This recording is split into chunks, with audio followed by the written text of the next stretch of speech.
All right, everybody, welcome to what is our first live game design cast for the year of 2020. It is January 5th. We survived the end of the year, all the holiday sales, and we're still here. As always, I am Josh Blazer, and joining me is my co-host, indie game developer Shark. How are you doing? I'm doing good. We had I think, the best dev chat we ever had yesterday. It was quite good. It lasted forever. We started it at 3, and we kind of had a forced in. We weren't actually done. We had a kind of forced in at 7, Oh, so we shit. went 4 hours, Mm, and we're still going strong until we had that forced stop kind of thing.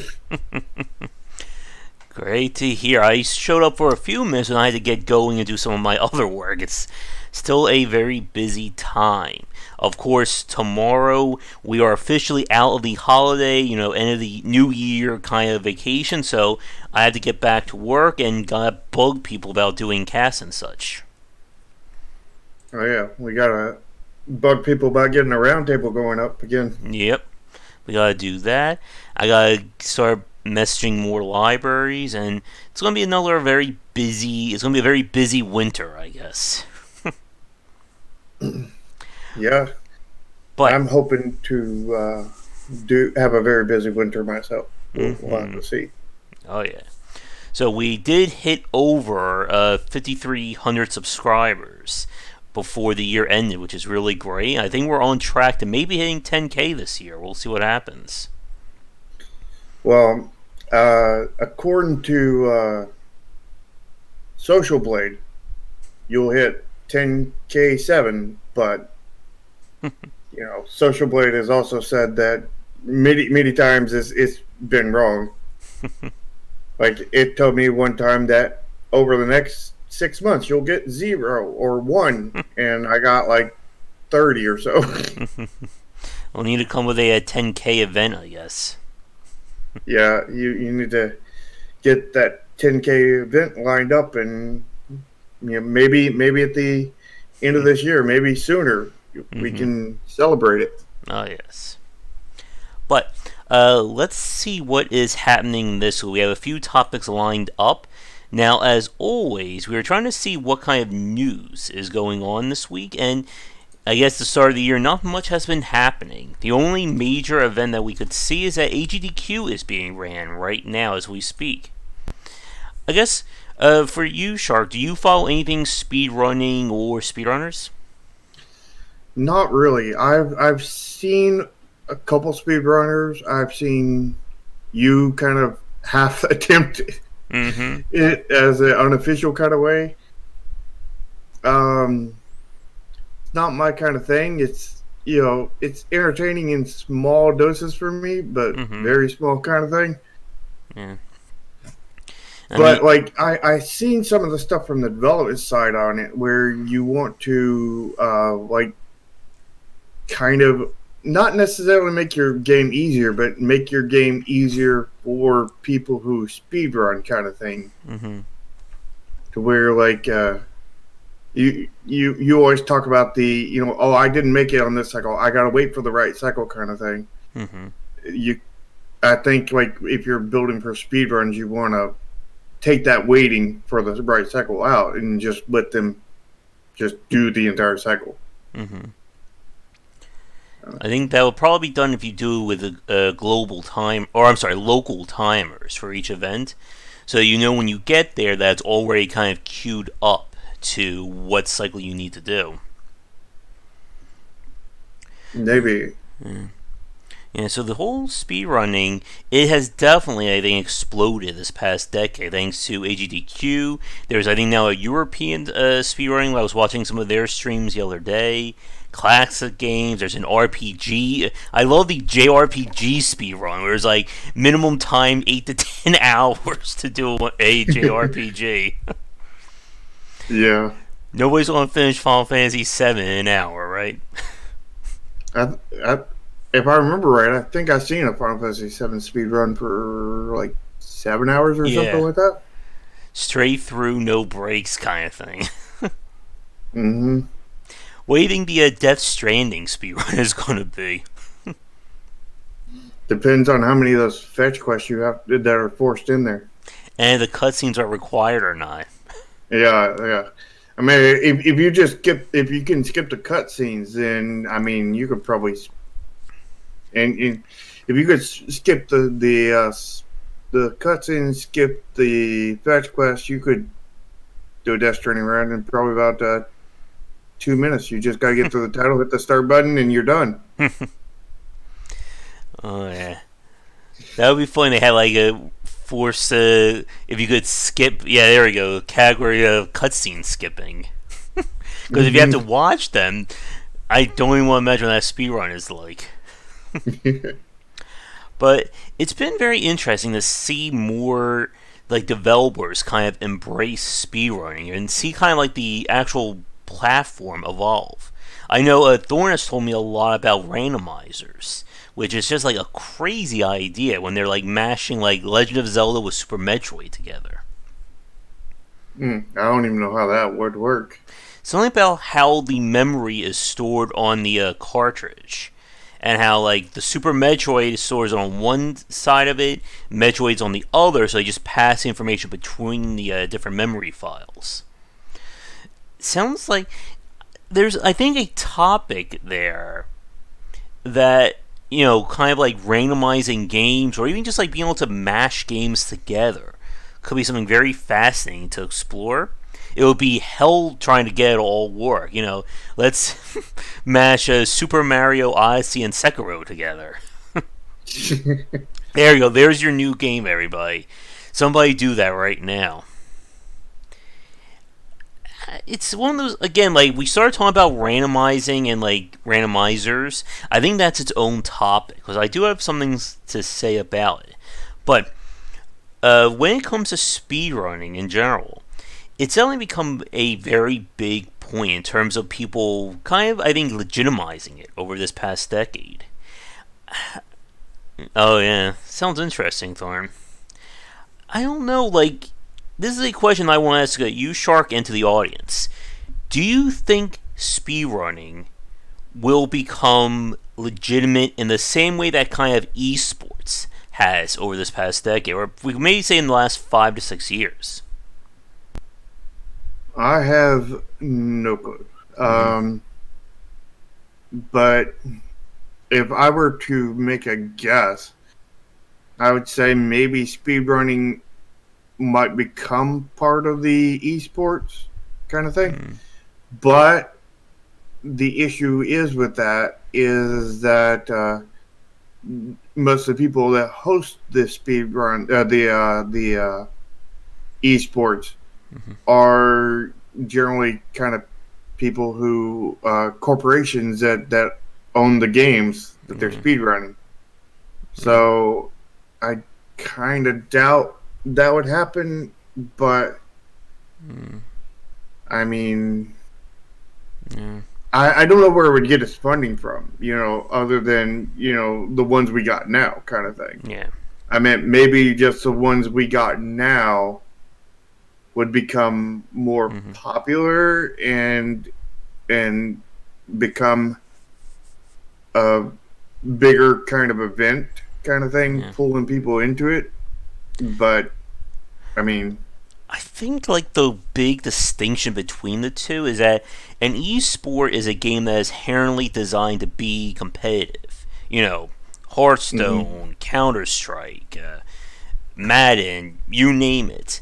While speedrunning kind of like it was kind of like built as like secondary or maybe even like third or fourth down the line. I mean, developers didn't even think about speedrunning, maybe up until like the last 2 to 3 years ago in terms of designing their games around it. Oh yeah, and of Yeah, course we have all the controversies, and that's probably its own topic there between both GDQ and esports. But I think the point is that I think it's that same kind of issue of how would you design a game exclusively for speedrunning that other people would want to play? I don't I don't think you can do that. I think you can design. a game that other people want to play and then tweak things to Mm-hmm. make it way better for speedrunning. But I don't think you Yeah. could go in That necessarily was just for speedrunning. like there's an article that I linked to Shark that was posted on Gamma Sutra that somebody wrote ways to make your game more appealing to speedrunners. And I had an issue with this article because it just felt like you're taking away from the game. Like they were talking about kind of removing random cycles or making it less random. But I feel like that's kind of like the point about playing these games. Like, as an example, we've seen speedruns of people doing like the Binding of Isaac, Enter the Gungeon, Dead Cells, like games that are inherently designed around RNG. And I know a lot of speedrunners hate RNG in games because it obviously messes with the run. So if you remove all that, I think it removes a major flavor of that game. Yeah, you want to do a speed run of Faster Than Light? How about XCOM? Because nothing random happens in XCOM. Yeah. The Yeah, I think that you can very well ruin a game by for everybody else by just Mm-hmm. specifically going for speed running. But that being said, I think you can take a good game and just tweak it Mm-hmm. and make it a lot better for speed running. I mean, I think the only perfect speed running game is going to be a horrible game for everybody else, Mm. kind of thing. Like, we have seen developers throw in speedrunning modes in titles, as simple as just allowing a timer on screen. But we could see things kind of evolve. Like, as you said, like, we could see a game that removes RNG or downplays it for exclusively a speedrunning mode. Or maybe even having, like, a quote unquote, seeded, like a seeded RNG or seeded randomizer for a roguelike or roguelike ish kind of games. And yeah, Kaizo would definitely be that. But I think Kaizo is a category in of itself at this point. Yeah. And I think that if you were to build a game strictly for speedrunners, you'd run into the same kind of issue that Kaizos have run into, Mm-hmm. in that they're not good for the mass public. Yeah. They're good for just the speedrunners or just the Kaizo players, kind of thing. I think that could be a potential topic for a future thing about developers or fans designing games for other fans.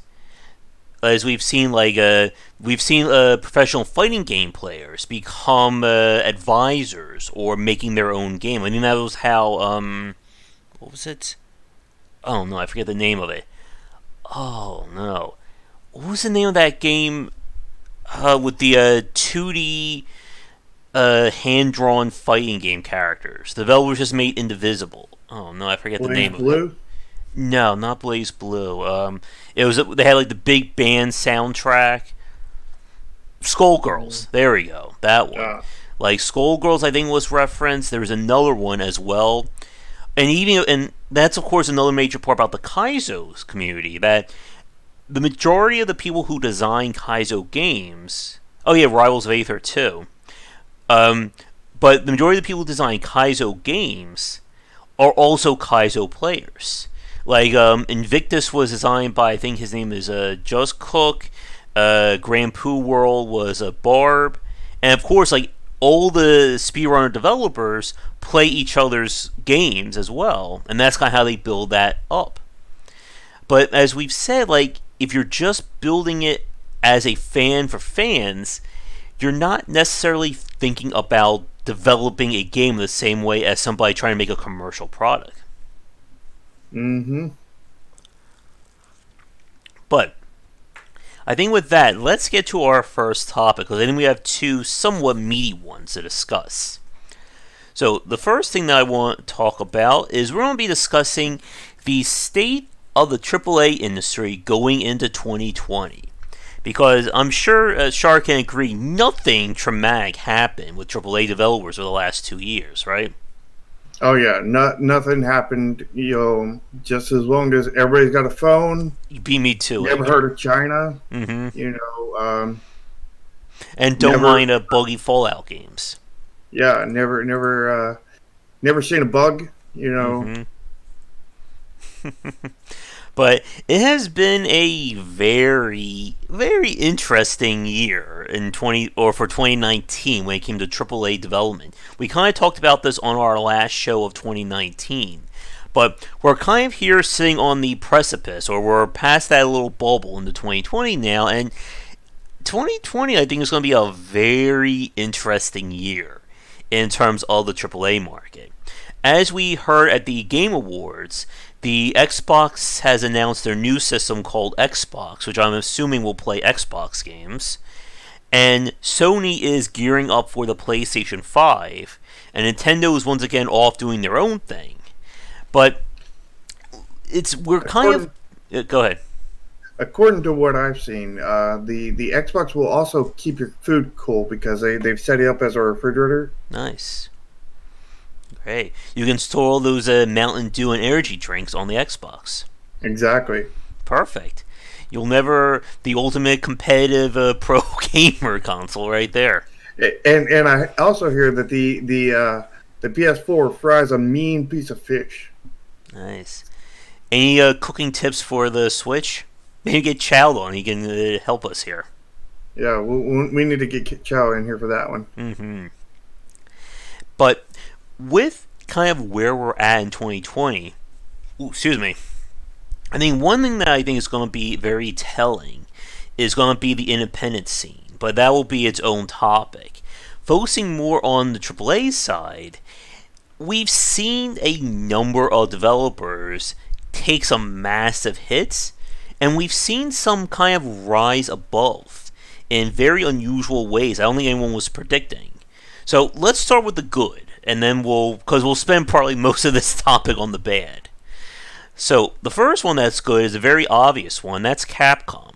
As we've said, Capcom has been really nailing it these past 2-3 years. We could probably say starting in 2017 with Resident Evil 7, moving into Monster Hunter World in 2018, and of course now with the RE2 remake of 2019, and supposedly RE3, I think it's coming out in April or March. So this one I think caught me by surprise. What about you? Yeah, it definitely caught me by surprise. I mean, did you say Devil May Cry 2? I did not, but I didn't like that one as much, but it did get some very highly reviews from people. Yeah, I don't think it was the best game, but I think it was pretty well serviceable kind Mm-hmm. of thing.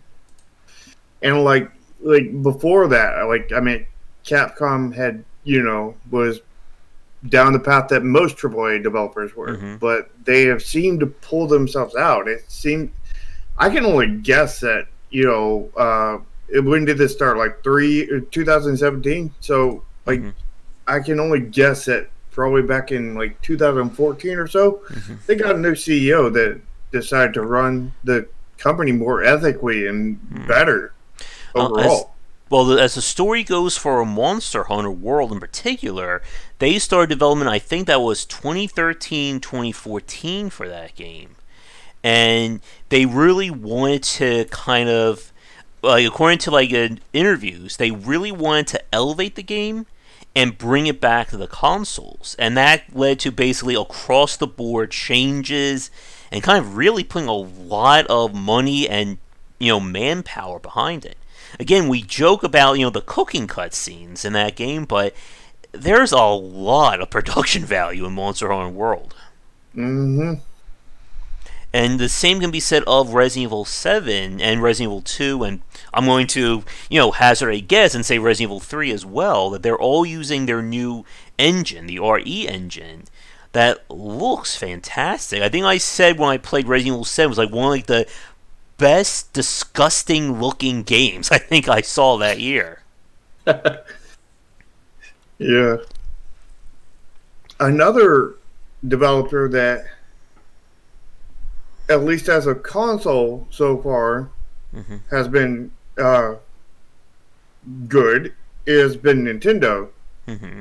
but they have been showing signs Mm-hmm. very much to their mobile stuff that they are about to go down the bad path. Mm. And I've heard a lot of bad things about the Mario Kart game, the Animal Crossing one. Like the only one that I don't think I've heard too many bad things about was that Fire Emblem. I think was it Fire Emblem Heroes? Oh yeah, yeah. That one's got a lot of bad things in it too. It's full of loot boxes and stuff, but they give you tons of free currency, so the need for loot boxes is far lower, kind of thing. Mm-hmm. But it's still definitely the Is that issue. Cyberpunk visor he's wearing? It's making it hard to see. Yeah, and there's definitely a discussion. Here's another topic we add to the list about valuing time and money in free to play games. We could talk about at some point as well. And like with Nintendo, again, Nintendo has always been the strange outlier when it comes to the AAA market. They've had, so much money stored from the success of the NES, and pretty much up until, like, we could say, probably like the early thousands in terms of having massive runaway hits. Yeah. And speaking about that, I heard a rumor that the PlayStation 5 is going to be backwards compatible with every PlayStation. So like maybe I can finally not have to worry about setting up the monstrous arrangement of wires behind me to play classic games at some point. Yeah, that's the reason why I got the one of the first PS3s that Mm. were backwards compatible. Is Star Citizen a AAA game though? There's our question. Is Star Citizen indie or AAA? Um, Star Citizen. We'll see when it comes out. Oh yes, It, if it it, comes it, out, maybe it will yeah. come out this decade. I don't Well, I know. mean, if it never comes out, then it can't be indie or AAA. It's just incomplete. It's a scrap project. Schrodinger's game development. Yeah, exactly. But in terms of, let's see, is there anyone else we could say in the AAA space that's been killing it? Will we consider Ninja Theory to be AAA at this point, or are they more AA? Ninja Theory. What do they make? They did Hellblade, Senua's Yeah, they're Sacrifice. double A. Okay. Nipponichi Nice would probably be AA, I think, at this point. I think they're triple A. They're like on that bubble, I think. I think Atlas would be AAA at this point. They were bought by Sega. Yeah. Eh, I don't know. Like I haven't heard too much out of Atlas other than the Persona 5 remake, and I think they're making a Persona dancing game. I've noticed something like when like we're talking about like RPGs and stuff or as a lot of people call them JRPGs. Um, like a lot of them seem to be on the ball still. Like there's not very many of them, Mm-hmm. but the companies that actually make them seem to be on the ball, just like Mm, Capcom is. yeah. And let's not forget, of course, about what was his name, Yoko Taro of Near Automata. I'm sure he's working on something. Probably. What else? Sega seems to be kind of on the uptick since Yakuza really came back in style with the Kiwami series. Yeah, I wouldn't say they're on the ball by any means, but they look like they're Slowly but trying to surely. maybe do Eh. something, or just had a couple, few flukes go off, kind of thing. I'm going to be really interested to see what happens with Yakuza 7, where they're basically just removing the combat and they're just going to make it a straight JRPG. Something we didn't mention when we were talking about Capcom, and that was a new Mega Man game they Yeah. made. What was that? Mega Man 11. Yeah. Didn't like it as much, but again, it seemed like it was still a solid game all the way through. Mm-hmm. So here's the question: Who else? Because there are a lot more AAA developers. Like, sure, would you say EA is on the uptrend right now? Oh yeah, yeah, yeah. EA is very much on the uptrend How about because 2K? not 2K. I mean, EA is up on the uptrend because 2K is pushing on the downtrend, which is pushing the bottom up, right? So because 2K is pushing down below EA, it's naturally Mm-hmm. pushing EA up, so they are on an uptrend. Yeah, and I guess you all heard about the bug in the WWE 2K20 game that makes it unplayable in 2020. No, no, no. It makes it unplayable in 2K20. Okay. So, well, that is one way to make sure people buy each yearly iteration. You just make it so that the next year the game stops working. I'm sure No, EA you must have make thought about that at some point. no. You got to make it where the year that it comes out, the year that it's for, it stops working, Mm-hmm. so that everybody's already fiending for next year's. And they release them before the next year is even out anyway. Mm-hmm. So they're already fiending for the next year before they even get to it. 2K is jumping on the hand grenade for everybody, right? And of course, Blizzard is going to be Blizzard and BioWare. I think are going to be the two very weird ones to watch right now. Wait, actually, no. It's all the B's: Blizzard, BioWare, and Bethesda. It seems like if your company begins with a B right now, you're in trouble. Where's the B in Take Two? Loot box. It's a B in box. Yeah, but it's definitely weird to see how some of these major companies, my voice is about to cut out, about how some of these bigger names in the industry over the last decade have become really shaky this last like 2 years and going into 2020. Yeah, I think it's their poor financial models and who their CEOs and stuff, advisors and board members, stockholders, all that people are just they seem to be you know let's forget about the future. We don't care Mm-hmm. if this company is around next year. Yeah. What we care about is the most money we can make right this instant. And that was the major trend for mobile games for the last decade as well. You know, the Mm-hmm. slash and burn model. Get them in quick, get the money, cancel the game, go make the next one. Yeah. And with companies like BioWare, again, like I think they got too much into the BioWare magic. They could sell BioWare magic to studios. Just take this and your game will get 95 on Metacritic. I want to say something, but I don't think I can. Let's just say that what happens? What does a fire let out? Well, Mm. that's what they did to the Bioware Magic. Mm-hmm.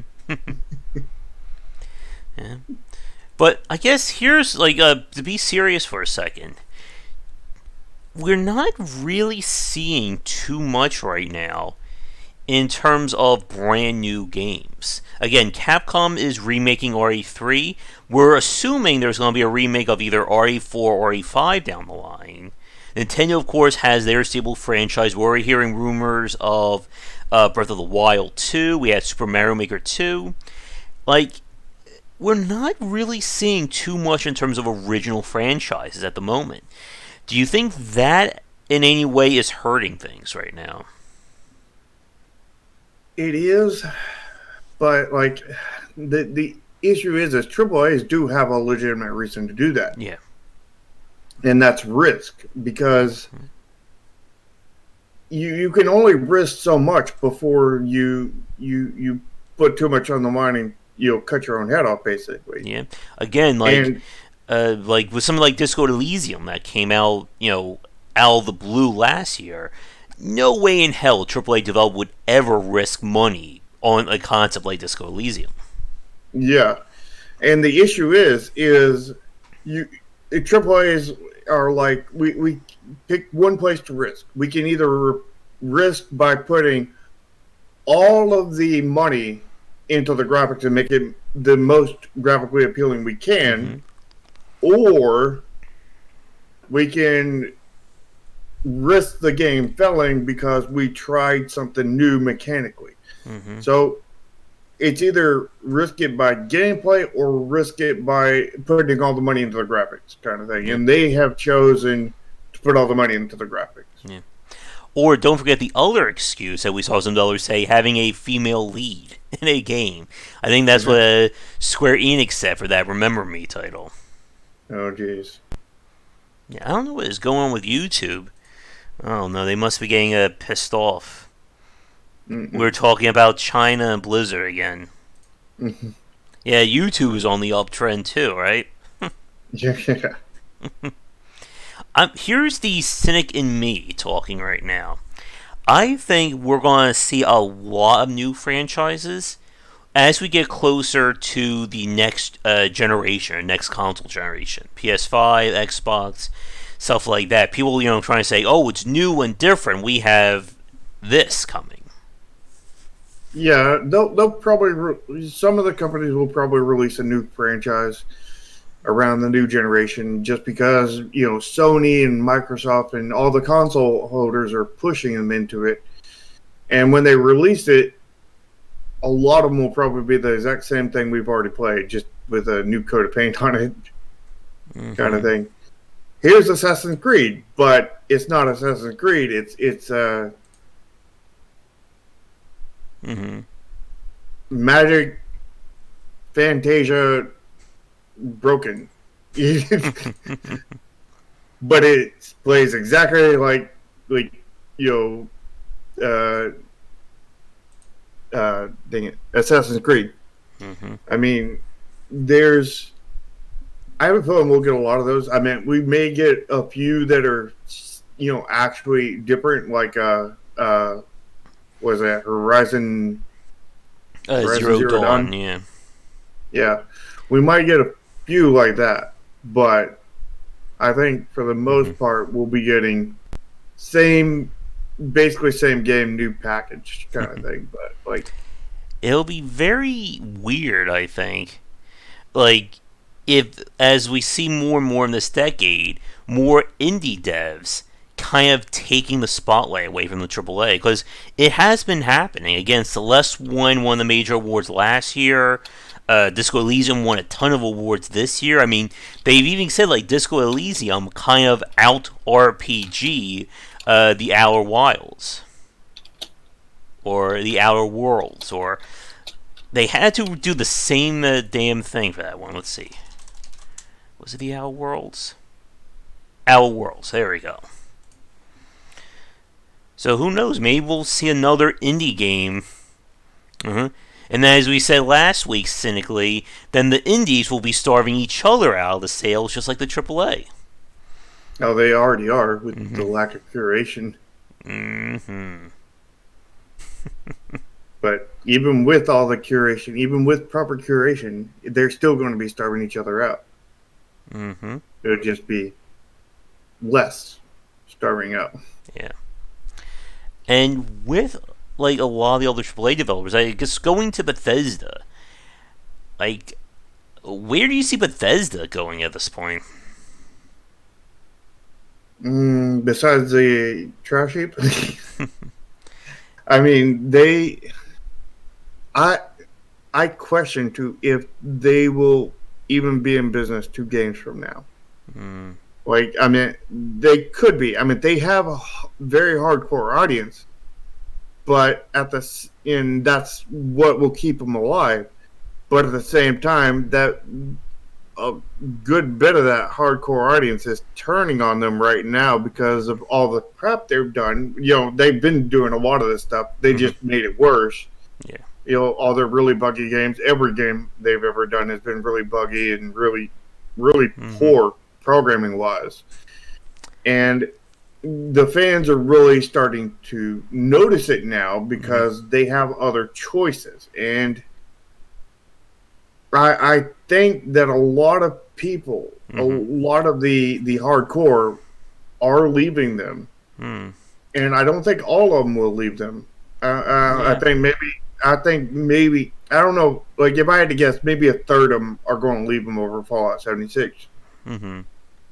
But then the next game they release, they'll probably learn their lesson, not do an online multiplayer game and just do a single player game, but it'll still be buggy as hell, Yeah. and they'll probably lose another third that were holding out for that next game, and then they release the next game, and I don't know if that remaining third can keep them afloat, kind of thing. Mm-hmm.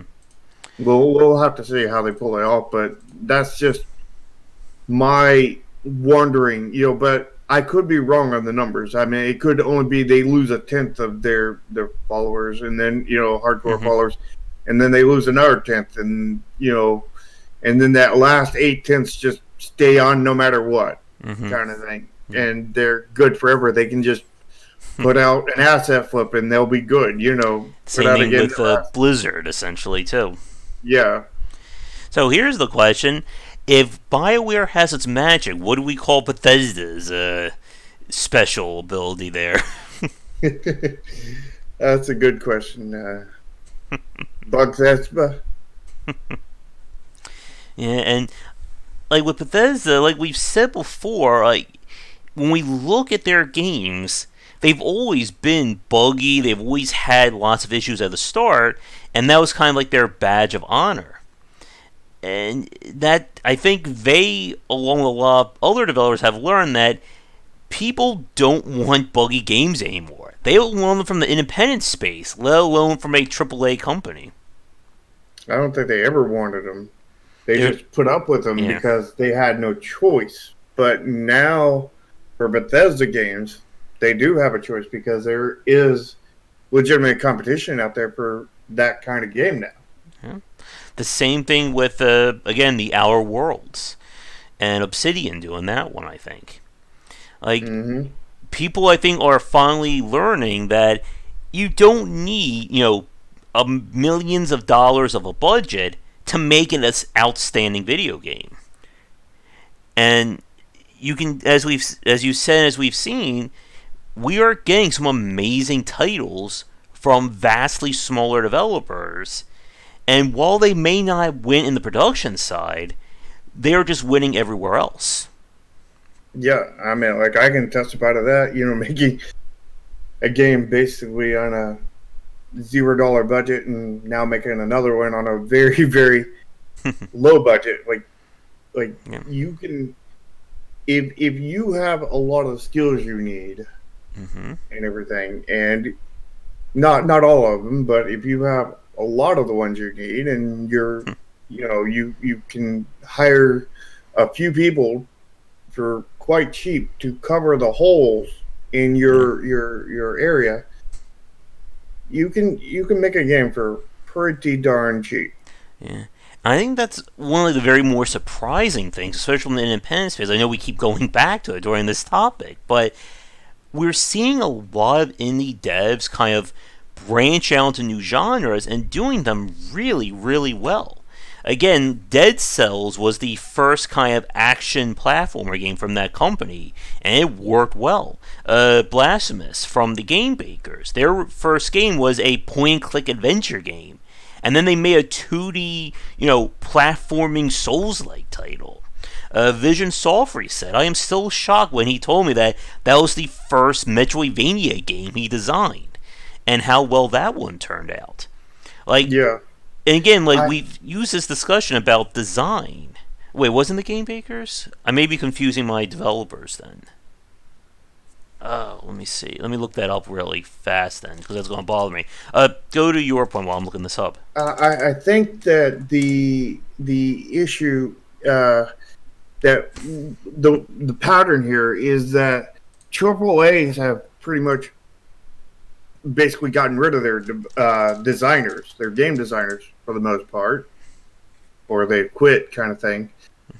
And in return, the game designers wanted to make a game. They wanted to make something original. They wanted to make something unique, and they opened up their own studios. As the CEO and the game designer, and then they went out to make something new, kind of thing. And I think that's a big reason why we're seeing a lot of originality in the indie space, as well as people who were never in the field that maybe started off with an idea as maybe we'll I'd like to see a game like this, and then they develop that idea and eventually become a designer, because that's kind of where I started out. Is I wanted to make a Final Fantasy fan game kind of thing.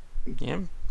Through the process of going through it, I learned more and more about game design, and then through games after that, I learned more and more.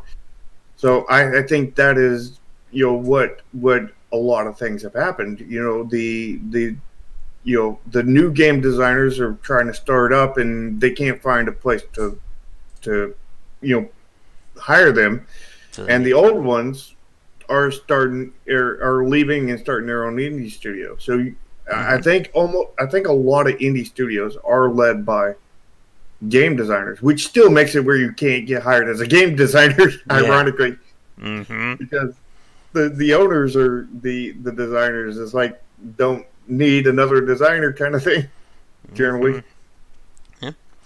But I think we're really starting to see, or we have seen, how much the actual design of a game, it's kind of, I'm not sure how I want to say this.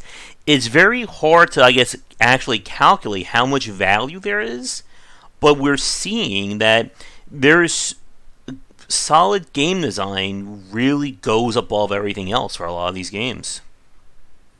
Yeah. I mean, we've talked about it many times about how design is pretty much critical to how the game is going to turn out. I know. My old mentor used to tell me that ideas are worth nothing. Execution is where it's at. And I mean, if you think about it, most of the execution is in the game design document. I mean, the only bits of execution that aren't really in the game design document is stuff changed from feedback from testing and polished to make things pop and quick and whatnot, and the art style kind of thing. But that's really where execution mostly is. It's in the game design document. Yeah. And like you said, so many games were started because developers said, I really like this game, let me try to make something like it. And they did. And in many ways, they either iterated or elevated something that was done previously, or the better developers have. Yep. But let's wrap up this topic, and let's see, who else can we talk about? We've already mentioned, I guess we didn't mention too much on Blizzard, but yeah, with Blizzard, I think the chance of them going out of business, or at least, dying, is very low. Again, basically, the day World of Warcraft dies, I think, is the day the whole industry crashes. I don't necessarily think that, but I do think that way, while Bethesda has a decent chance of going out of business, the odds are much lower on Blizzard, because number one, they have Activision, because they're merged with Activision. So if Blizzard goes down, so does Activision. Yeah. They may stop making Blizzard games, but they won't be out of business, kind of thing. I mean, the other thing is that despite all their controversy, they have the top PR people that are very much a way to know their way around a microphone and know how to apologize for absolutely nothing and make it sound like they apologize for everything. I mean, in the end, what they apologize for is for banning the guy too fast.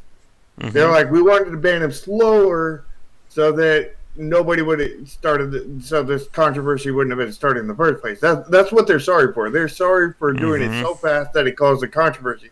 They're not sorry for anything they actually did. They're not sorry for any of their actions. They're just sorry for bringing the crap storm onto them, Mm-hmm. and they knew how to phrase it in such a way that that it seemed like they apologized for everything, and so many people bought into it. And then right after they bought into it, they brought in the cutscene that they made specially to buy people off for Diablo And 4 and Overwatch. and and Overwatch and what was the other one, Hearthstone. Uh-huh. And the thing is that Diablo game hadn't even started development yet. It was just the only thing in development was, hey, let's make this cutscene so people will leave us alone. I Mm-hmm. don't know how an Overwatch doesn't even sound like Overwatch 2 doesn't even sound like a sequel. It just sounds like almost like a DLC kind of thing. Yeah, $60 expansion. Yeah, Yeah, and yeah, I think I would agree with you that Blizzard is not going to be going anytime soon unless they take Activision down with them, or vice versa. But I think just like with Bethesda and with BioWare, that a lot of people are kind of wising up to kind of like what's going on in these major companies. I would say a lot of people are wising up, but when we take that a lot of people and we convert it into percentages of gamers and whatnot that buy these games, I think it's still a pretty low percentage. I think we're probably less than 1% kind of thing. But Mm-hmm. I don't actually know. But like, there is a lot of people who will still just put down their money for every EA game, put their money down for every Mm-hmm. Take Two game, put their money down for every Warner Brothers game, put their money down for every Blizzard game. Like, Mm-hmm.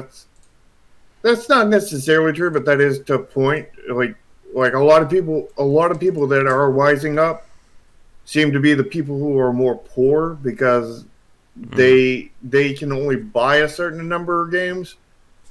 So every game purchase matters for them. So Mm-hmm. they seem to be the ones wising up first, kind of thing. The poor people, and then maybe eventually it'll work its way up to the more wealthy kind of people. Mm-hmm. But yeah, it seems like a lot of the poor people. Of course, that said, is there is a large population of poor people, Mm-hmm. but not all of them are waking up, sadly. Mm-hmm. There's our depressing note there. I guess final point before we move on to our weird game segment. Then, what do you speculate or anything about Epic Games Store? As we saw this past year, Epic came out in a huge way with, you know, almost like weekly or monthly free games during their holiday sale. They did the same thing Steam did, for their very first sale. Every day give you a free video game. And we're now seeing those 12-month exclusivity deals, or at least the first wave of them, starting to run out. Ashen, Hades. I think those are the only two big ones. I know Phoenix Point, we still got another 8 or 9 months. No, probably 10 or 11 months for them. Rebel Galaxy Outlaws. So I guess any thoughts as to what will be happening with EGS over the next 12 months? Mm, that's a good question. I think they're going to be keeping their head down a little bit. I mean, they've been keeping their head down, for the last few months for the most part. I don't know why, but I have a feeling it's going to continue. Mm, But I don't know for how long. mm, But I mean, I don't see them coming out with a new roadmap anytime soon. I don't see the Epic Store getting any big features or any big changes, anytime soon either.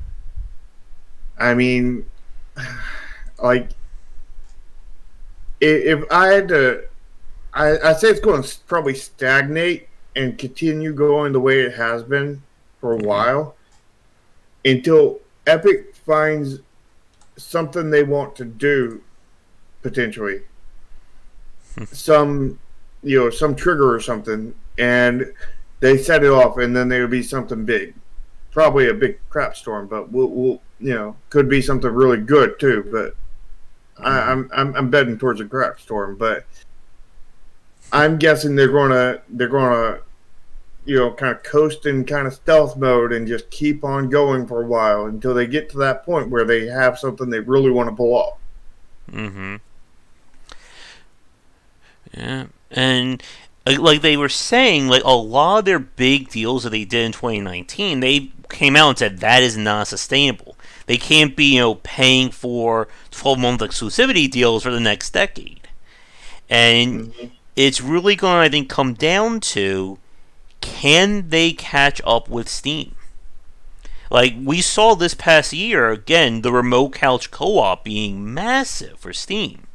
I mean, that is just like one, I think, the biggest things that have happened in the last few years in terms of just kind of quality of life features. So, and like when we look at Epic, there's still no in-game achievements, still no kind of like in-game use of chatting, no easy to follow storefront, and like a lot of people have said, I know people in the chat have said this in the past, they've just been going with the strategy of throwing money and hoping that if you throw enough money at it, it will all work out. Yeah, I don't think that Epic will ever be really true competition to Steam unless they vastly change their tactics, kind of thing. Hmm. Like throwing money at it, unless they have infinite money, or at least infinite money for the next 10 years, I mean, they do have kind of thing. Fortnite bucks. They have all the It, Fortnite bucks in the world. yeah, but Fortnite will not pay for 5 billion games being made. Hmm. Yeah. And I guess here's my final prediction. I guess here's the question for. I'll throw this to you, Shuck, into the chat as well. What game are you like eagerly waiting to hear an announcement on? And that one for me, of course, is going to be hopefully an XCOM 3. Firaxis has been very quiet as of late, so I'm hoping, all my fingers are crossed here that we get a big announcement from them. Hmm. Well, I was really looking forward to oh, brain party. Uh, Cyberpunk 2077, but that whole wise monetization Hmm. thing has definitely turned me off. It's not even a wait till it comes out to the review. It's wait till it's been out for 6 months or a year and see if it's still kind of Hmm. good, kind of thing. Before so it won't even be a year one purchase for me now. Now that they've come out Hmm. with that, maybe I'll pick it up. After a year, kind of thing. I don't know. But that's the only one off at the top of my head. I mean, like I would like to see another Disgaea game, of course.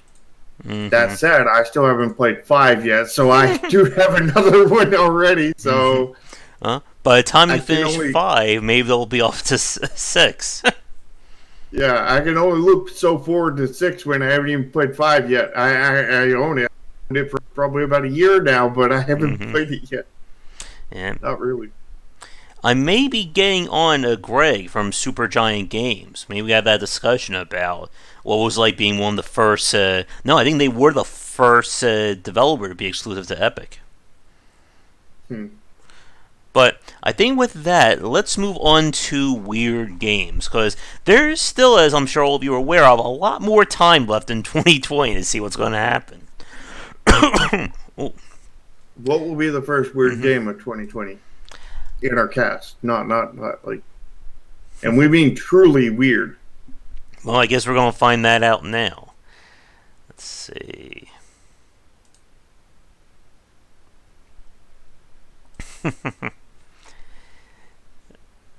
Weenie? Is this going to be weird? What the? You can change the flow of the story at any moment in time. Oh. What the hell? Wait. Wait a minute. You can change the flow of the story in the moment at any time, but your choices are meaningless. These two sentences don't add up to me. Hey, you can have all the beans you want, but there's no beans Aww. to be had. What the hell is this? It's all... The cake is a lie. The game is a lie. There we go. Ooh, MMORPG Tycoon 2. I didn't know there was a first one. There you go. Sharp, we could build the next World of Warcraft. In that game? Mm-hmm. We'll be rich. All we have to do is just copy World of Warcraft. What's the worst that could happen? The worst that could happen would we'd get filthy rich. Mm-hmm. Let's see. Girl with 3 sons. I'm afraid to click on this one. Let's see. What's strings? Well, I was not expecting that. That's a VR game. Let's see. Cattle Admission Challenge. I was not expecting that by the name of that title. I don't know why this is a simulation. So Does the developer knows? Cows. Does the developer know something that's going to happen? Yeah. He knows that in the year 2067, there's going to be a cowopocalypse. Oh no. Barricade. What? Side view tower defense game. Oh jeez. Oh, they're going to implement Steam achievements.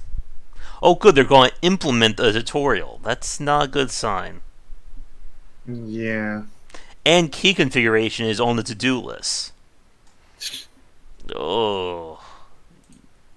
Don't tell me that. Maybe they'll integrate an HP bar and UI.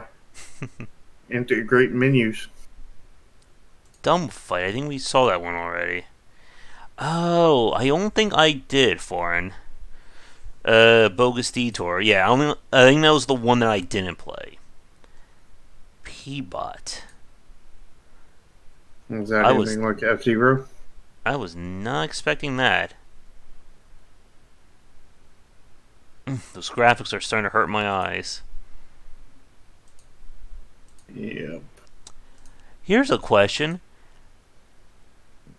What is the character on screen? I don't see a character. Maybe it's that black and orange helicopter thing? It can't be this blue thing, can it? Maybe. What?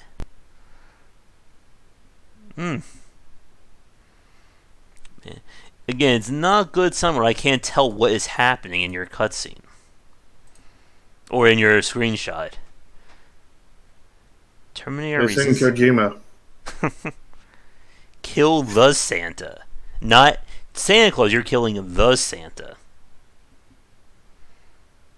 Which one is the Santa? I guess he's the top. The top of the top Santa? What? I was not expecting this by the name of the game.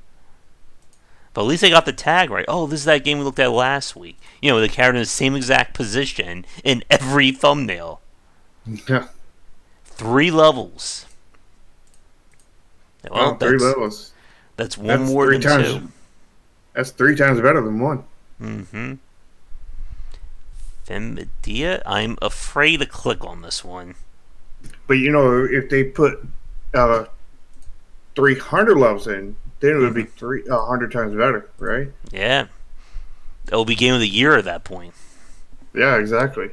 I bet Drac wants me to click on that last one right there. Probably.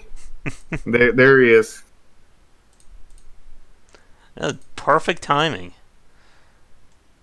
Tall shard? Was not expecting that. Okay. Well, at least they didn't say it was an action game. It's an indie game. We gotta have that indie rant one day. Mm-hmm. Flirty balls. I'm not quite sure what this one is. Ooh, Street Jam: The Rise. What is this? What the? What the It'll be hell? very safely extreme. Oh, good. It's a 548,000 word interactive adult novel. About basketball? No, we're a Street Fighter, apparently. Street Fighter. Inspired by the Def Jam series. What? Oh, good. You can choose your entire sexual orientation. Ooh, rock an entire city and become the biggest fighter in the entire world. These are some uh, amazing graphics, though. yeah. They are the best graphics. Those word graphics, those are premium word graphics. 548,000 words, too. Don't forget that. And every last one of them's premium. Mm-hmm. Mythic Ocean. Exploration. There's a My question breakdancing is, crab. is in that game with those 548,000 words, do you think there's ever a point in there where they describe in detail over like 20 paragraphs the wrinkles in the curtains that hang up on the wall in Maybe. like 3 paragraphs? I'm betting they did. So this one combines the dialogue-focused gameplay of a visual novel with free roaming exploration. So this is kind of like a very relaxing under the sea game, and it does I'm feature a down for that. breakdancing crab. But wait, if you're in the game, how will it be peaceful? You'll be killing everything. Yeah, I don't kill everything. I'm not that cold hearted. Where's that? Speaking about sharks, where's that shark game that was at the PC Game Show in 2018 that they call the Shark PG? Has anyone heard anything about that one? That was not the one I thought you were referring to. I hadn't ever heard of that one. And speaking about a I new believe pinball game, Maneater is the one that I was heard of. could be. What the hell? Okay, so it's just pinball. Yeah, Maneater's on my wish list. The artifacts lost in the galaxy. What the Yeah, hell? Wait, why is he showing the Unity? No, the Photoshop page. What? because he's giving you a copy of Photoshop with the game, right? Sure, let's go with that one. Oh, and now it's in French. Parlez français, n'est-ce pas? Okay. I Your probably said objective that is to horribly. introduce you to the heart of the enemy command and neutralize its leader. I don't think English was the first language here. Was Photoshop the first language? Maybe. Right. Happy Engine, I'm afraid on that one. There's Monster Hunter. I already pre-ordered the game because I think my chance of getting a press key is going to be slim to none. Happy Engine, Yuna and the Other Troubles, Labyrinth. Okay. Happy Happy Engine. That makes me think that it's a visual novel maker engine thing that you can just plug in your pictures and your text, and then you have export it, and you have a visual novel. Hmm. That's what And, it sounds like. and this is what I was talking about with the elevating the puzzle genre. That this just looks like it's just 50 levels, no real wrapper around it.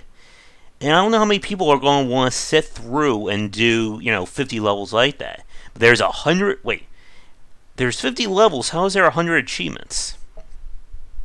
And you get 2 achievements every level. Oh, there we go. I know. Achievement to start the level, achievement to finish the level.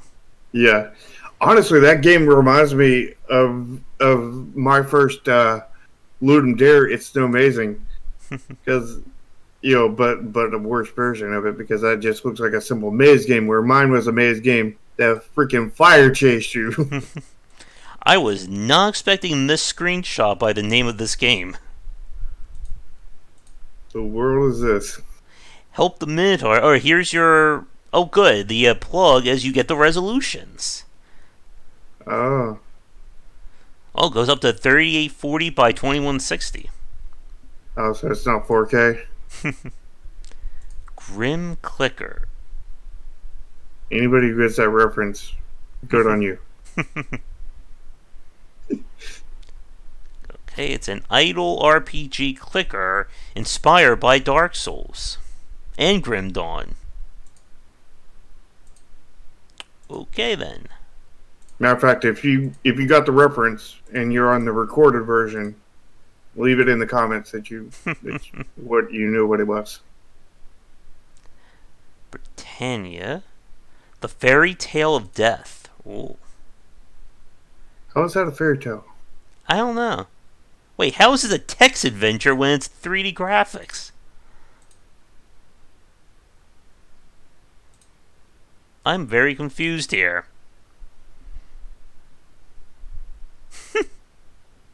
Oh, good. An amnesiac protagonist. That's always a good selling point. Is this an indie game? Yes, it is. And it's casual, too. And strategy. It's strategy like Call of Duty.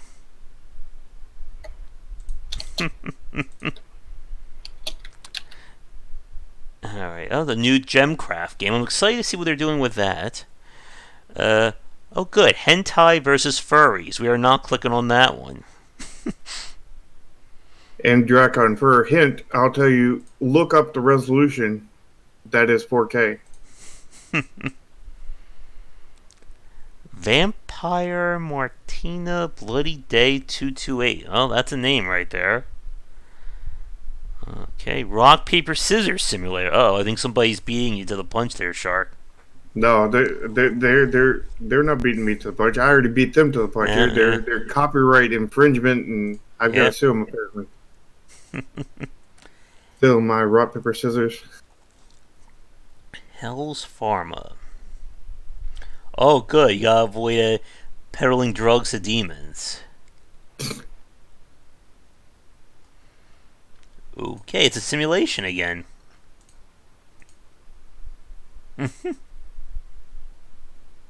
So simulating what it's like to be in hell. I guess so. And be a doctor. I know many games that simulate you being in hell, but they're usually not simulations games. Angry Food. I was not expecting that. There are also bonuses. Not all bonuses are useful. Some may do harm. That's great. So you can get a bonus of An anti-bonus. yeah. Tiger. I mean, Some. it's like going to the lottery, or going to going to like a what do you call those, like little local lottery things? I don't know.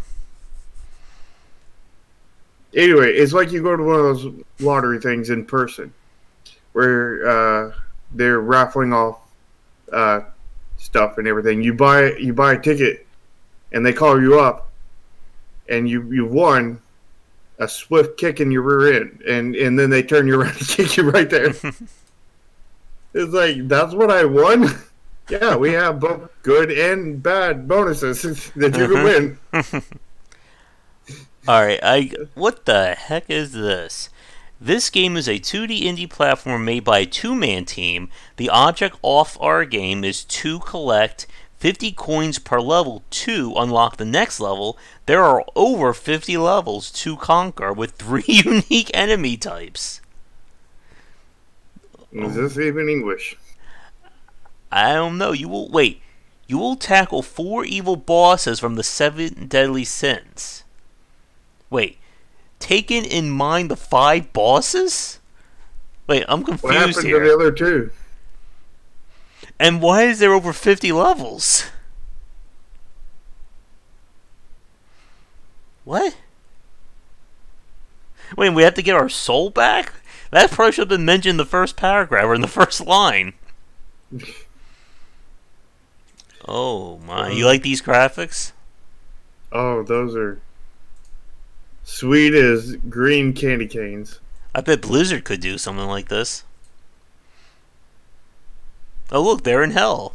You can tell there's because blue it's candy canes and purple heart candy canes too. Oh, and red too. They have all the flavors. Oh Candy canes. God. I Oh, think this. You know what this looks like?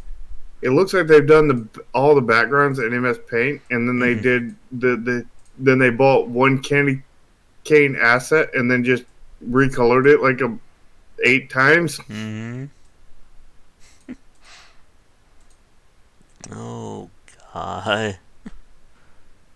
I think that wins it for this week. But red is a flavor if you can taste the colors. Mm-hmm. Taste the rainbow. Alright. I think with that, I don't think we're going to do any better in terms of oddities. Let's get to our second topic. We'll spend about another 20-30 minutes on, and that will do it for this week. So, for our second topic, we are talking about building a community and the challenges and hurdles that go into it. This has been, I think, one of the major areas that we've seen the independent space either, succeed royally on or just horribly crash and burn when it comes to their success and their studios. Yeah, it's where to start on this? There's so many different ways to go. I mean, like, you need to have somebody run your community, preferably yourself if you can, that knows how to deal with people. You can't be arbitrarily harsh with people. You can't you have to make rules that make sense. You have to have your community structured in such a way. You want your Discord to be organized and everything. You want all this thing. You want to make sure that you get good mods, because anybody you hire, whether it's your community director, your moderators, anyone, every last one of those people, whether you're paying them or not, are looked as a direct employee of you, and their actions reflect directly onto you. So if you get one and they ban people for stupid reasons, your rules are screwed up, like we were talking about yesterday with they asked you to they sit there and have a thing just right there for self promotion and everything, and they want you to post there, and they specifically say that Twitter, Facebook, all these things are fine except for Discord, and that just doesn't make sense. But let's just pretend that it does make sense. After that, if you post a Twitter link in there, Mm-hmm. You're following the rules, but not if you have a Discord link in your Twitter post. Apparently, Mm-hmm. if you post a YouTube video and in the description it has a Discord link, you're breaking the rules. Apparently, even though there's no say that, and moderator ban, not bans, but deletes your post and tells you to read the rules and whatnot, and starts a whole big drama over it. And you know who that reflects on? It's not reflecting on the mod. It's reflecting on your game development studio. Mm-hmm. Yep. And like you said, the big thing is that when you put people in like community leads or mods, whether it's on Discord, Steam forum, your own forums, they represent you and your company. And we've seen developers get into trouble with that if mods say something that is polarizing or yells at somebody or anything like that. It can come back to hurt you as a company. Yeah, if you get a mod and they're or community manager, anybody in any kind of position like that, Mm-hmm. and they say something racist, guess who that's coming on? Mm-hmm. Coming on the company, not the moderator, not the community manager. Yep. It's coming on the developer. So you need to be very careful who you put in these kind of positions. Oh yes. Mm-hmm. That's another good one there, Gordo. How many PR disasters because of tweets happening in 2019? Mm-hmm. And on the flip side, though, as we're saying all this, you still need to have community engagement. Like, this is not us saying, never talk to your fans, never have a forum or a Discord channel. You do need, like, as we said, fandom is a double edged sword. And it's something that developers do need to consider, and it has been a major point when it comes to some of the big successes we've seen over the past decade.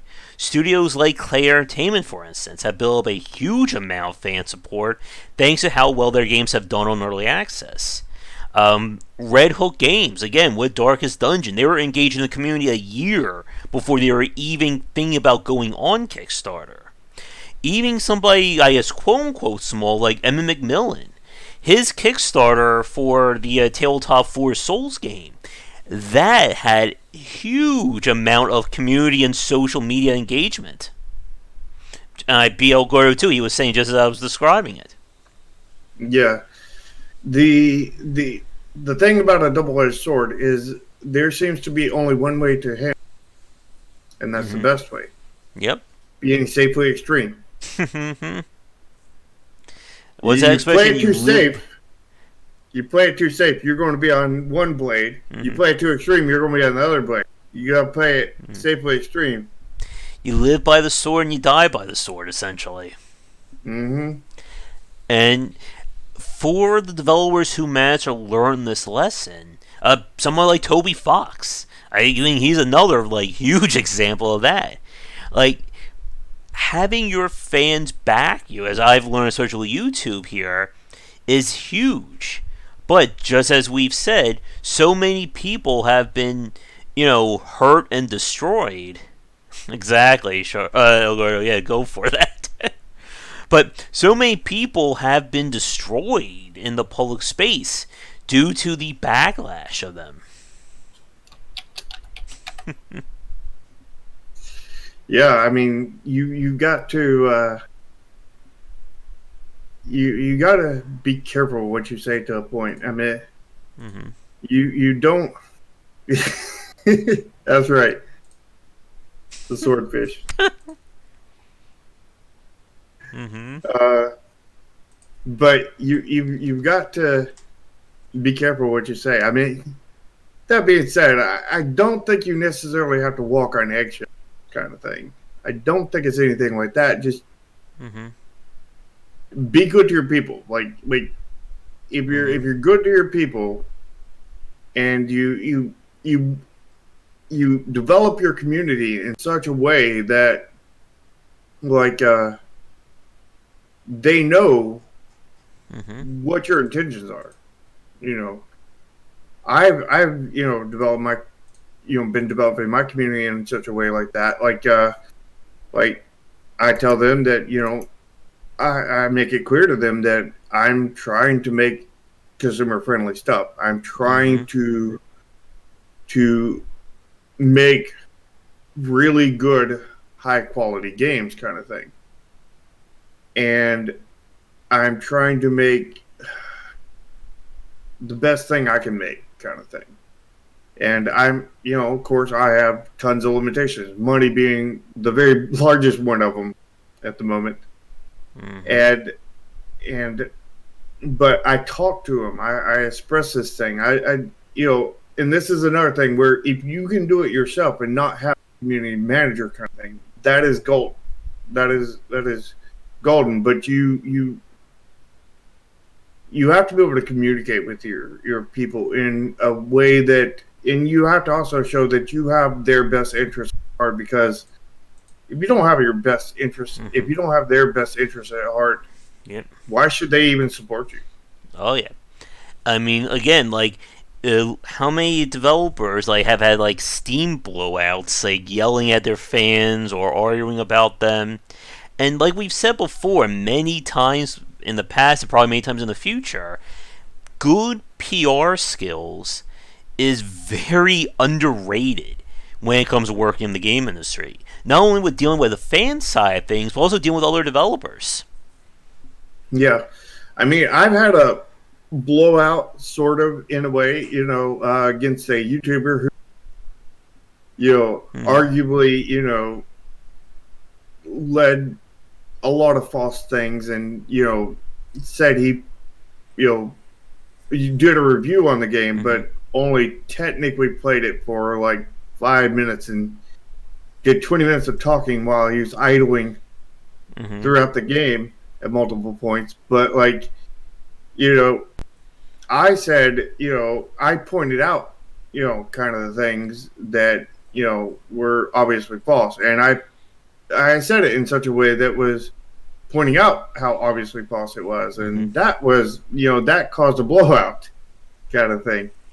And you don't want to do that. You don't want to do what I did. Yep. While I was, in my opinion, technically right on Mm-hmm. everything, it was very bad for marketing, and I had a hate group come after me for a while after Mm-hmm. that. Yep. And it doesn't matter if you're right when it comes to PR and community development. It's how you say it, essentially. Yeah, look at like our last topic when we were talking about Blizzard.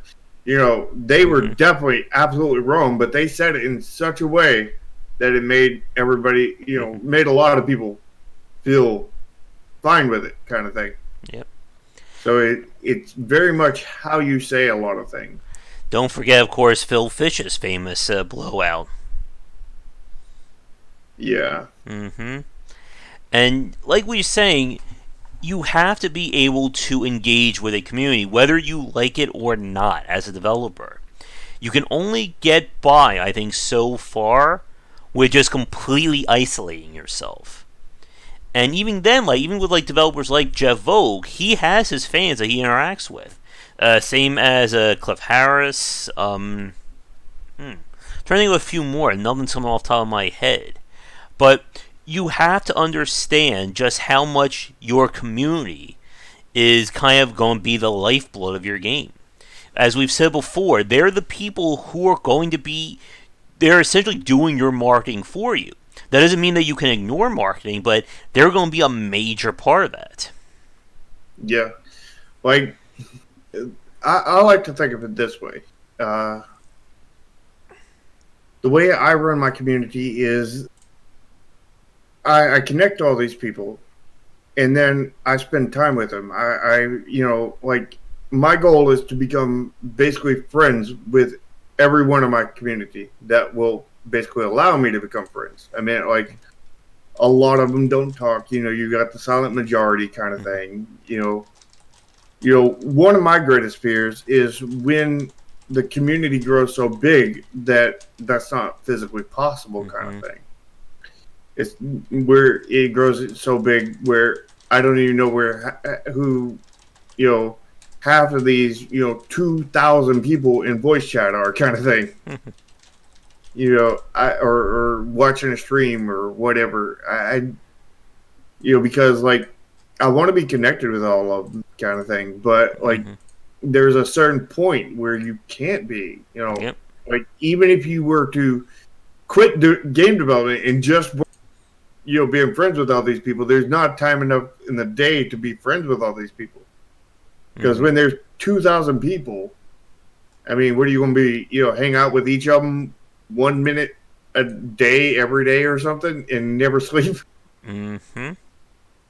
I mean, Yeah. it's just not possible at some certain point. And Yeah. And I'm still waiting for that to happen here at the YouTube channel. I mean, we're over 5,300 subscribers right now, and we have, of course, like the same 15 to 20 regulars, and I'm still waiting for that time where we get like 100, 200 people on a stream, and I don't know who's saying what at that point. yeah, and chat's whizzing by. It's like, Mm-hmm. hold up, let me scroll up. What did this say? I'll Or miss you have to all put of a. Shark's witty retorts while I'm sucking at a game at that point. I'll have to at you at that point, and you Mm-hmm. just see at that point you'll have to get a filtered chat to where everybody who could Mm-hmm. everybody posts in the regular chat, but anybody who ats you go to the special chat so you can just see the ats, Mm-hmm. and then you get an at from me. Get good, Josh. Mm-hmm. And, if I make that monetize, $1 to say get good, I mean, I could become rich overnight at that point.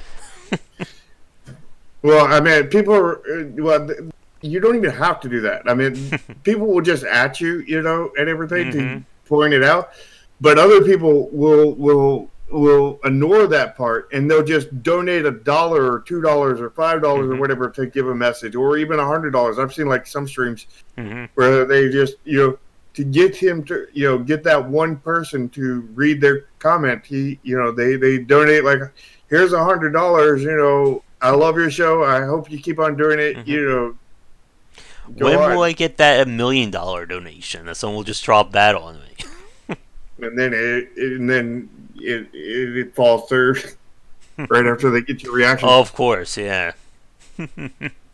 What do you think your reaction would be if somebody donated $1 million? I think the pessimist in me would be just like, yeah, right, that's going to really go through. Get good at. Yeah, we need to design that. We need to design a safety extreme emote too. Yeah, we do. Mm-hmm. But back on topic, I think in terms of building a community around your game, I'm pretty sure you would agree with me on this one, Sean. I think the chat would as well. No matter what kind of game you're building or what kind of company you're running, you still need some kind of community engagement out there. Whether you're using a Steam forum, a website forum, Reddit, Twitter, Discord, whatever, you still need the bare essentials no matter what. I wouldn't say it's a must-have at this point, but it's quickly becoming that. Yeah. I would say it's a must-want at this point, but it's quickly becoming a must-have. Mm-hmm. I would say it kind of is a must-have at this point, but Mm-hmm. a lot of very successful people do not have it. But I mean, like all the Yeah. AAAs don't have it. Mm-hmm. I'm sure most of the AA's don't have it either. Yeah. But I I'm sure think there's tons and tons of indies out there that don't have it either. But I think a lot of the really successful indies have a lot of community uh, run stuff. YouTube, I think, is watching us right now. Oh no! Quick, somebody say something good about China. China is China did nothing wrong. Yeah, But I think again, like there is that tendency to look at past success as the model going forward, and you really can't apply that too much. I think, as you said, that it is becoming, I think, very important for new developers as well, as a way of establishing yourself. And again, being able to have that pool of people. Because the one thing you don't want as a developer is to release your game in a complete vacuum. That nobody knows who you are, nobody's ever heard of you, and then you're surprised that your game barely sold like 2 copies. Because again, Yeah. I've seen developers do just that. I've told everyone that story about that one developer who was framed about nobody's buying my game, nobody's ever heard of me. Why is this happening? And their Steam page is bare bones. They have like 10 videos on YouTube with like 20 subscribers. Like no social media outreach, no, community whatsoever. And it's like, why did you think your game was going to succeed at that point? Yeah. And What's bad is when you have like yeah, you have a Twitter with like a few hundred people on it. You've got a all Steam set up. You've got like some YouTubers that have like 300K subscribers making a video on it, and then you still only sell 9 copies in the first week. yeah. And I hate to be this very mean to some of the developers, but when I look at some of my favorite games, the ones I wish did better, you can still see those problems with social media and reaching out to people. Now, even with that said, though, I think to be fair, you can still have a developer do the reaching out. Again, I've gotten emails. I'm sure we've all heard those stories about developers who have reached out to YouTubers, streamers, members of the press, and nobody's ever heard of them. But at the end of the day, you have to be able to have a community. You need to be sure that there are people out there who know who you are. And for the thumbnail, for those of you watching this live or recorded there, we already talked about Blizzard, but of course, Warframe as well. Like Warframe being just one of the most out there successes of the last decade. Again, I remember seeing reviews of that game month 1, like 2 to 3 months in. People were hating Warframe.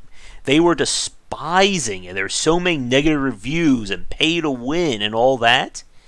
And, they did perhaps like one of the most fantastic turnarounds I think we ever saw a game go. Yeah, they did. They did quite well And with now, that. and now they have their own convention that they have every year. Yeah. Now, of course, like with that said, I think for any developers watching this, we're not suggesting every developer have their own, massive convention center renting out show every year. But you never know. I think Path of Exile has their own now, don't they? I mean, if you build it, they will come, right? Yeah. We need to have JoshCon now.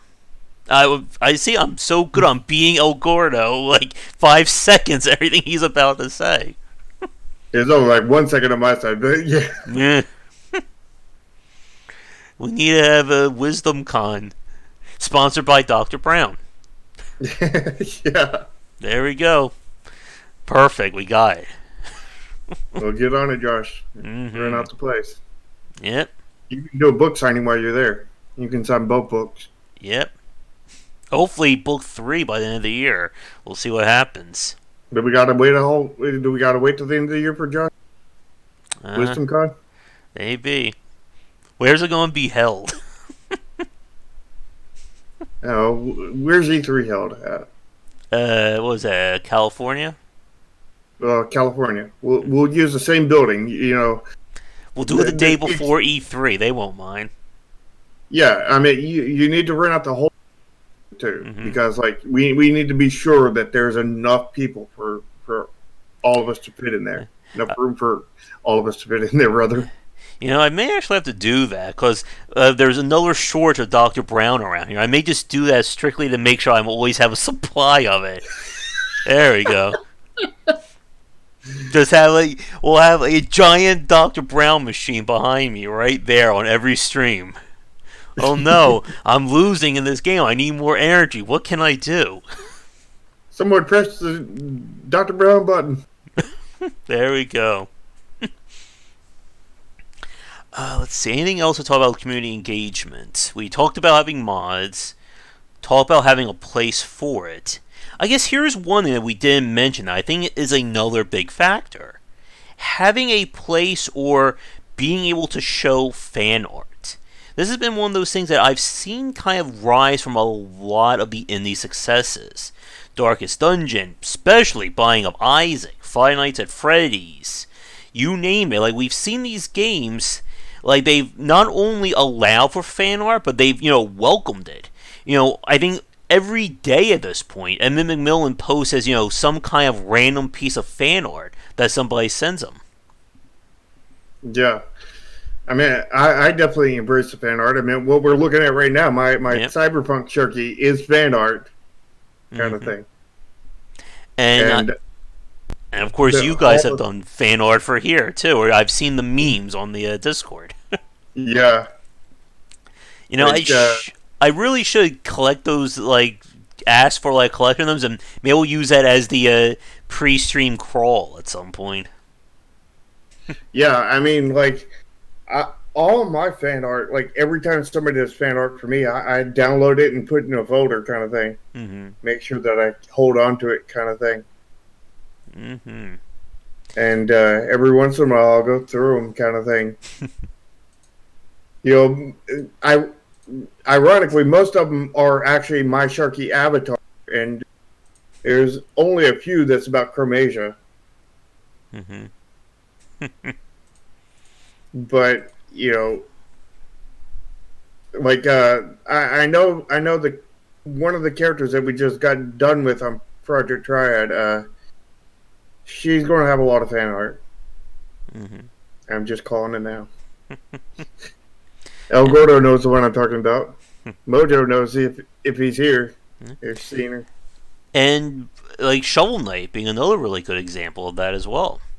And you never know, what aspects people are going to kind of latch onto. Sometimes you can kind of give it an educated guess, but again, you always want to be open with your community and being able to, again, allow people to contact you like that. And again, that I think has been a major point. This could probably be I think the final point for our topic tonight, but it's been huge for the level of transparency, that we've seen come out in the independent space. And that has been consistently the one area the indie scene has been able to go, miles above the AAA space. Again, in general, yeah. But not all of the indies have been so transparent. Yeah, and that's true as well. And we've seen this, at least with the very best ones, that, you can send a message to an indie developer on Twitch or on their Discord or Steam, and you can talk to them. That's not going to work with an EA or a 2K or Blizzard. Yeah, you'll be lucky if you can get to their community manager. Oh, yes.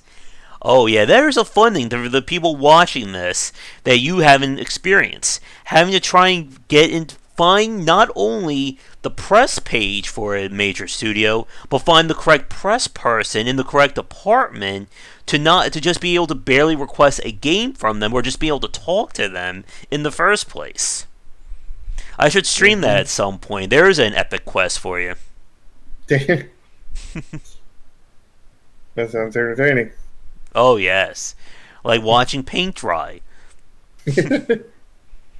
And again, and I think this is going to be my final point I'll throw over to Shark here. That at the end of the day, understanding good PR, being a good PR community manager, or having them is worth its weight in gold.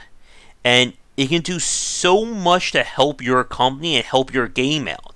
Kid Fox Games is a really good one. I've spoken to their community manager. She's also done multiple posts on Gamma Sutra. I think she even did a GDC talk as well about community engagement and reaching out to them. I think the same goes for Fail Better Games as well.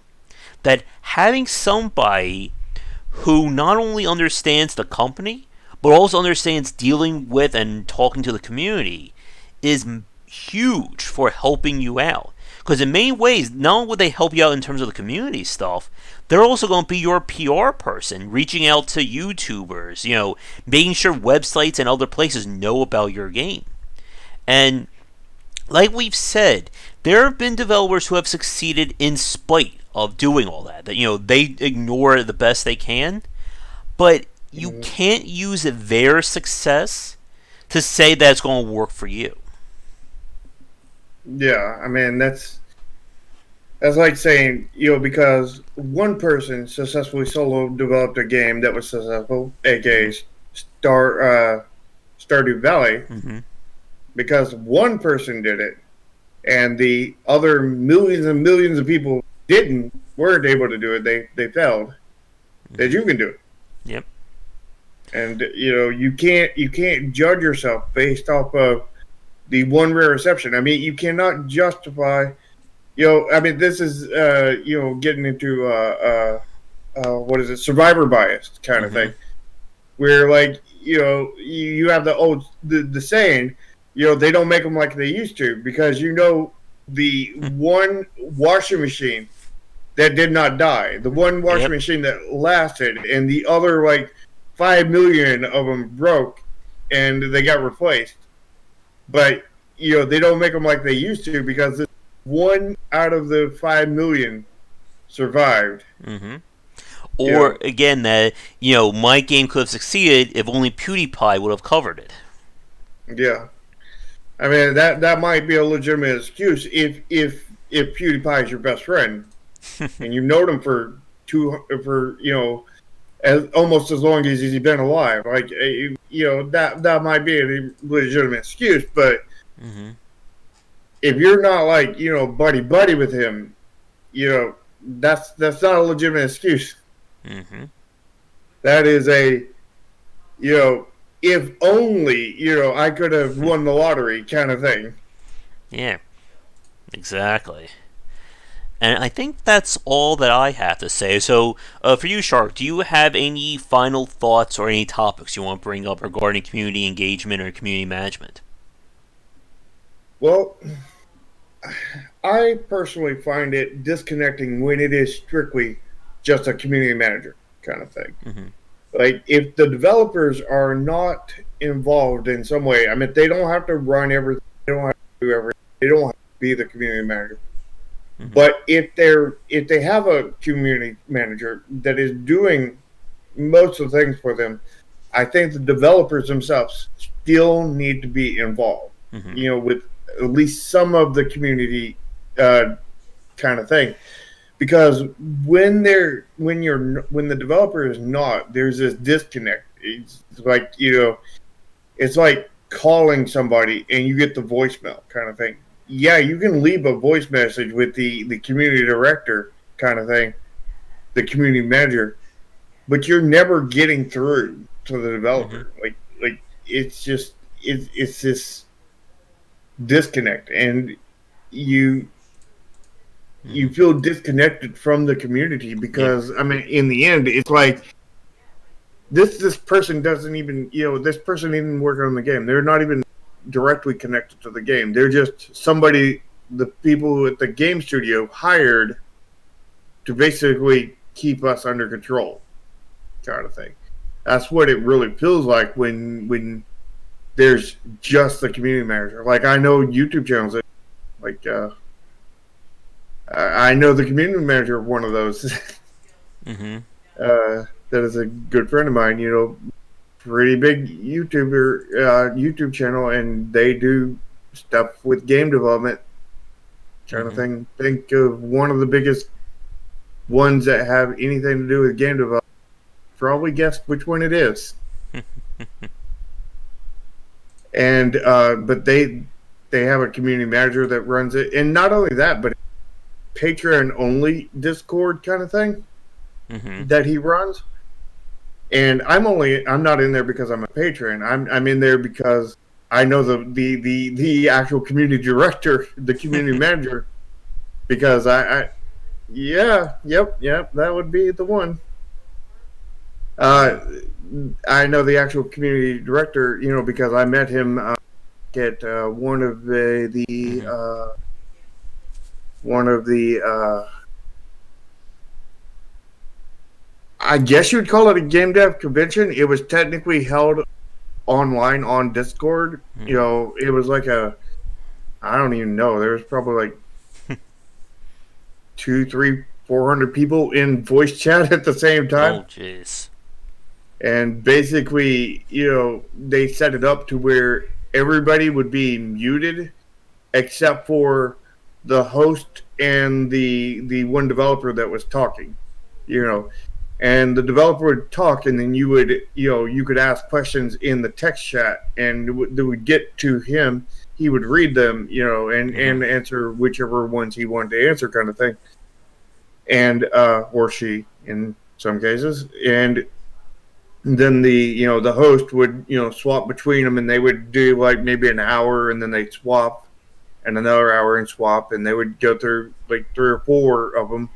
Maybe some days it was like eight or nine, kind of back to back, Mm-hmm. with like I think there was and then there was like a break for lunch kind of thing, and like Yeah. And to Algoro's point there, I think that's another really interesting one that we've seen. That could probably be a topic at some point as well about being a developer streaming your actual development of the game. Because I yeah, think Tomo's done that. William Cheer, who did Manifold Garden, especially did that. And there are a few other developers we've spoken to have done just that. somebody in this call used to do that. Mm-hmm. That's actually how I started. Yep. Like I started streaming on Twitch, streaming my game development Mm-hmm. for a while, and then eventually I got to the point where I was waiting on my teammate to get some stuff done, Mm-hmm. and I was kind of stuck, unable to do anything. So I was like, well, I told everybody I was going to stream at this point, so Mm-hmm. I just boot up a random game, and start streaming that, and I was stuck so much that it became almost just I'm streaming games after that kind of thing. And then like maybe once every month or so we would stream game development kind of thing.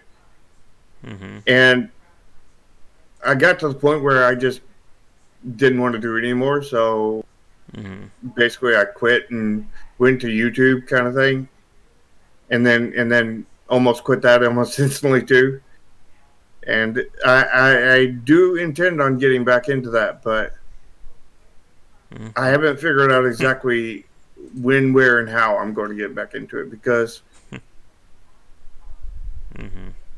I'm thinking about doing our dev chats maybe as a live stream kind of thing, if I can do it on YouTube kind of thing. I Mm-hmm. don't want to go back to Twitch, Mm-hmm. kind of, Yeah. because Twitch there's no real room for growth there, really.